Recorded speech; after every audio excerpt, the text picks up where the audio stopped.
Hey everybody, I'm Amy Bachman, and today we're going to have so much fun. We're going crazy. Crazy patch, I mean. So I know you've kind of crazy patched maybe before, but we're going to take a little contemporary twist on it. We're going to use some metallic thread, and we're going to do kind of it's a traditional with a non-traditional flip and strip kind of method. But the fun thing is what you're going to do when you're done, if you want to. So how old are your folding chairs? Mine happened to be 33 years old, and they were pretty shabby looking. We didn't use them all that often, but they looked dated. So do you want to see what I did with Crazy Patch? Here it is. All I needed was a can of spray paint, and I spray painted my ugly tan brown folding chairs, and I took the pads off, the top and the bottom, and we recovered them. But up here we did the Crazy Patch with the wide decorative threads, the metallic thread, and you see there's no laces or doodads or anything on here because first of all you're going to be sitting on it or resting on it, so we wanted to keep it kind of simple. But what a difference it has changed the chair. I took it to the store today and everybody's like, oh, I just want to redo my chairs. It's a nice upcycle project.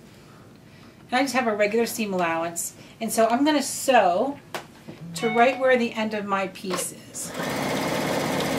And you want to sew straight, by the way.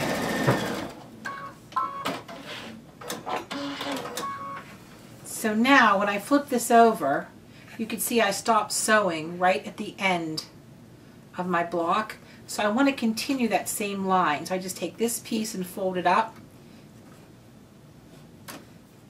And we want it to be just as straight and one continuous line.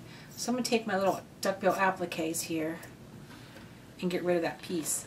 So what we're going to do, and you can see all these ratty tails.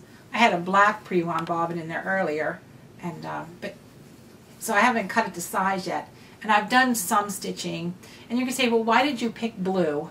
Well, first of all, it was looking Halloween-y to me. And I know some of the other fabrics that I have I'm going to put on the seat have blue in them. So I thought by adding blue to the decorative stitches, it would break it up a little bit and help match the seat and help it coordinate. All right, I have my open toe foot on, and I have my pre-wound bobbin, my 60 weight bobbin thread in there. And you can see I've done, and I love these stitches. And this is a very relaxing thing to do. So I start and stop right at the beginning or the end of a seam. You might want to pre-think it a little bit that if I do this one first, this one's going to cover it. If I do, you have to think it out just a tear.